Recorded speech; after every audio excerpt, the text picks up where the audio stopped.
आदाब नमस्कार, मैं शाहिद उमर। स्वागत है आप सभी का सियासत टीवी के साउथ इंडिया एक्सप्रेस में। आइए देखते हैं मुख्य समाचार। गुजरात में एआईएमआईएम प्रमुख और सांसद सुनील ओवैसी ने कहा कि बंटवारे के लिए मुसलमान जिम्मेदार नहीं थे। क्या कांग्रेस पार्टी उन लोगों में शामिल नहीं है जो बंटवारे के लिए जिम्मेदार थे? अपनी किताब इंडिया विंस फ्रीडम में मौलाना आज़ाद लिखते हैं कि वे गांधी और नेहरू के पास गए थे और उनसे अपील की थी कि वे भारत का बंटवारा न होने दें। मजलिस से डर इसीलिए है कि सबकी लीडरशिप होती है, पटेल समाज की लीडरशिप होती है, ओबीसी समाज की लीडरशिप होती है, दलितों में बास तबकात की लीडरशिप होती है। भारत में अगर किसी की लीडरशिप नहीं हो सकती तो जालिम लोग कहते हैं कि मुसलमान की लीडरशिप नहीं हो सकती है। बार बार क्या बोलते हैं, अरे एक पार्टीशन हो गया, अरे तुम झूठ बोल रहे हो, पार्टीशन का जिम्मेदार मुसलमान नहीं था, क्योंकि 90% मुसलमान तो डाल ही नहीं सकते थे उस जमाने में जब वो जालिम जिना इस मुल्क के 2 टुकड़े किए। और 2 टुकड़े करने वालों में क्या कांग्रेस पार्टी शामिल नहीं है? बिल्कुल है। ये मैं नहीं कह रहा हूं, मौलाना अबुल कलाम आजाद अपनी किताब इंडिया विंस फ्रीडम में कह रहे हैं कि मैं गांधी के पास गया, मैं नेहरू के पास गया कि भारत के टुकड़े मत होने दो। और मौलाना आजाद ने क्या लिखा वो आप उस किताब को उठाकर पढ़ लीजिए। मैं भारत की जमहूरियत को मजबूत होने के लिए कह रहा हूं, संविधान में यकीन को और मजबूत करने के लिए कह रहा हूं कि नौजवानों, ये लड़ाई तुम्हारे मुस्तकबिल की है, ये लड़ाई आपके मुस्तकबिल को अच्छा करने की है। नेता बनो, तुम कब तक किसी के सामने हाथ बांध कर खड़े होगे? अरे जब तुम लीडर बनोगे तो तुम अपने मुकद्दर के फैसले करोगे। ये लोग बार बार बोलते हैं, अच्छा तुम सूरत से अगर तुम्हारे बीआरएस नेता हरीश राव आज नई दिल्ली के लिए रवाना हो गए। वे 3 सदस्यों वाले पार्टी प्रतिनिधिमंडल का नेतृत्व कर रहे हैं, जिसका मकसद कलेश्वरम लिफ्ट सिंचाई योजना पर पीसी घोष आयोग के संबंध में तेलंगाना हाईकोर्ट के फैसले से पहले कानूनी रणनीति तैयार करना है। इस प्रतिनिधिमंडल में पूर्व सांसद बी विनोद कुमार और राज्यसभा सदस्य वद्यराजू रविचंद्र शामिल है। ये लोग सुप्रीम कोर्ट के वरिष्ठ वकीलों के साथ विचार विमर्श करेंगे। पार्टी सूत्रों ने बताया कि हरीश राव की यात्रा का मुख्य मकसद जस्टिस पीसी घोष की अध्यक्षता वाले आयोग को चुनौती देने के विकल्पों पर विचार करना था। बीआरएस के नेतृत्व ने, जिसमें पूर्व मुख्यमंत्री के चंद्रशेखर राव भी शामिल हैं, पहले ही हाई कोर्ट में इस आयोग की वैधता और इसके निष्पक्षकरणों पर चुनौती दी जा चुकी है। सूत्रों ने संकेत दिया कि जरूरत पड़ने पर पार्टी तुरंत सुप्रीम कोर्ट जाने के लिए तैयार है। प्रतिनिधिमंडल अपनी चर्चाओं के दौरान विधायकों के दल बदल से जुड़े मौजूदा मामलों की समीक्षा भी करेगा और एक कानूनी कार्ययोजना भी तैयार करेगा। बंटवारे पर एआईएमआईएम सांसद सुनील ओवैसी के बयान पर आरजेडी सांसद मनोज झा ने कहा कि देश में अब एक अजीब संयोग हुआ है, जहां इतिहासकार नहीं बल्कि राजनेता बंटवारे पर बोल रहे हैं। यह इतिहासकार का एक दर्दनाक अध्याय था। आगे उन्होंने कहा कि सवाल यह है कि आज देश में जो मानसिक बंटवारा हम देख रहे हैं, उसे ठीक करने के लिए हम क्या कर रहे हैं। कि बहुत विचित्र संयोग या दुर्योग हो गया है इस देश में। पार्टीशन पे लोग अब हिस्टोरियंस को नहीं पढ़ रहे, पॉलिटिकल लीडर्स बयान दे रहे हैं।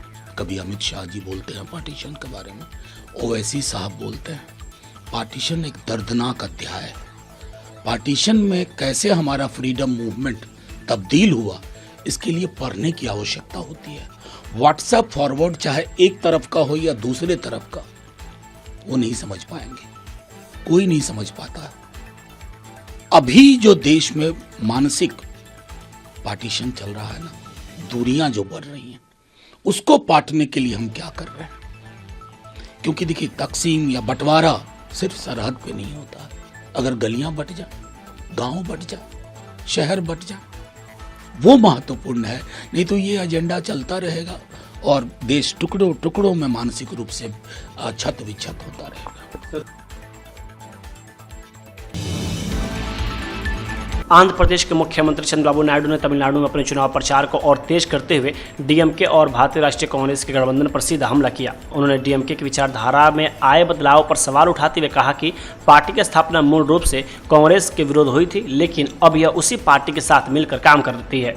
विधानसभा चुनाव से पहले जनसभाओं को संबोधित करते हुए नायडू ने कहा कि यह विरोधाभास राजनीतिक मूल्यों में निरंतरता की कमी को दर्शाता है। उन्होंने मतदाताओं से आग्रह किया कि वे समय के साथ गठबंधनों में आए बदलावों और शासन पर इसके प्रभाव पर ध्यान दें।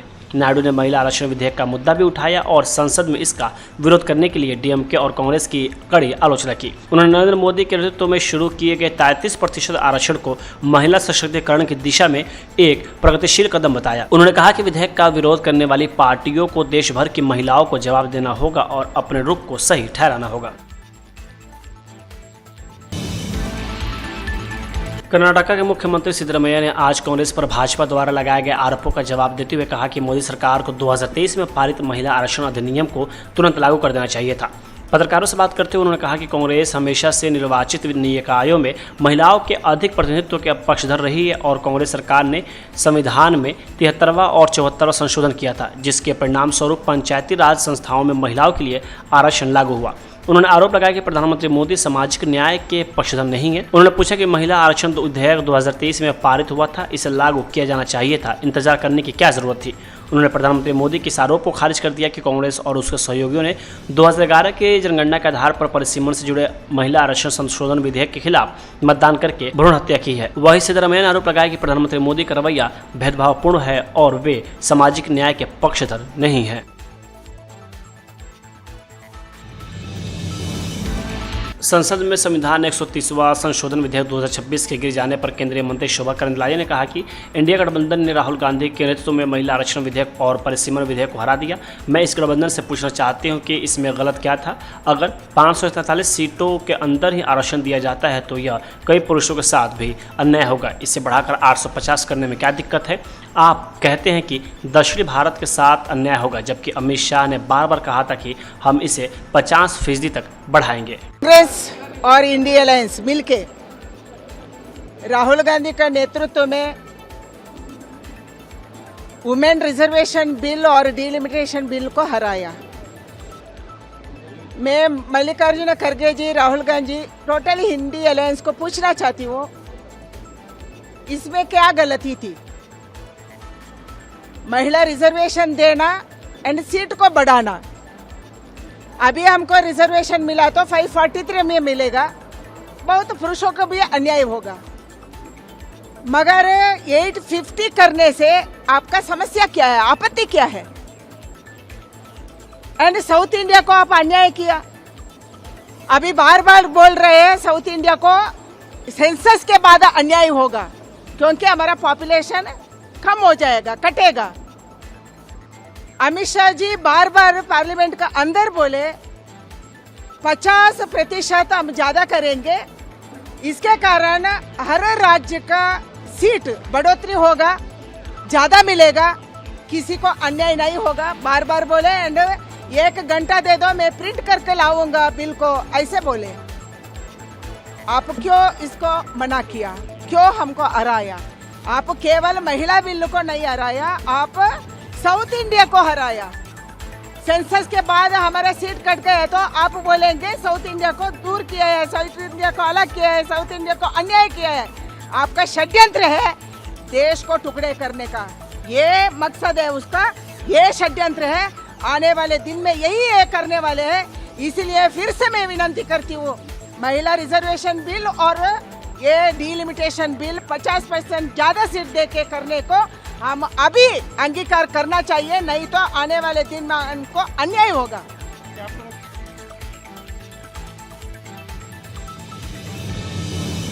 कर्नाटक के मंत्री सतीश जारकिहोली ने कहा कि आज कर्नाटक के क्रांतिकारी नेता जगतगुरु बसवेश्वर की जयंती है और हम इसे बसवा जयंती के रूप में मना रहे हैं। मुझे उम्मीद है कि उनके सिद्धांत और विचार हर किसी तक पहुंचेंगे। आज विश्वगुरु खास करके कर्नाटक के एक महान क्रांतिकारी नायक बसवण्ण जी की आज जयंती सरकार की ओर से बना रहे हैं हम। उसमें हम हिस्सा लिए हैं और हमारे सभी वरिष्ठ अधिकारी और उनका समुदाय के वरिष्ठ नेता हिस्सा लिया है।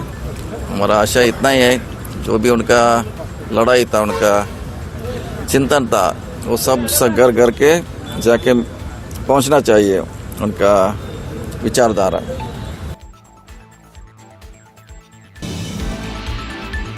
कांग्रेस के राष्ट्रीय अध्यक्ष मल्लिकार्जुन खड़गे ने एक बार फिर से एनडीए सरकार पर जमकर निशाना साधा है। उन्होंने कहा कि पहले ही 2023 में महिला आरक्षण बिल पास हो चुका है, सरकार इस पर सिर्फ राजनीति करना चाहती है और वो तमिलनाडु में डीएमके सरकार को हटाना चाहती है। खाते रहने दो, रिजर्वेशन बिल पे सर क्या कहते खाते रहने दो। ये रिजर्वेशन कौन सा रिजर्वेशन? अरे वो कभी का पास हो गया है, 2023 में ही पास हो गया है, उसको नोटिफाई तक नहीं किए। 16 तारीख के रात के 3 बजे नोटिफाई करे, अमेंडमेंट उससे पहले ही लाए थे। तो इनकी मंशा महिलाओं को रिजर्वेशन देने का नहीं है, इनकी मंशा डिलिमिशन एक्ट को ठीक कर लेके अपने मन के मुताबिक कॉन्स्टिट्यूंसीज बना के वो फिर दोबारा 10-20 साल हुकूमत करना चाहते हैं। तो इसीलिए देखो, मैं आप जो पूछे वो बोला, तो ये जो है उनकी मंशा थी कि डिलिमिटेशन कानून को डिफीट हुआ है, ये महिलाओं का नहीं, महिलाओं का तो 2023 में ही पास हुआ है। इंटेंशन क्या था? इंटेंशन क्या है कि यहाँ पर बीजेपी को जिताना, तमिलनाडु में पीएमके को हराना, इसीलिए उनकी पूरी कोशिश थी, वो कोशिश फेल हो गई।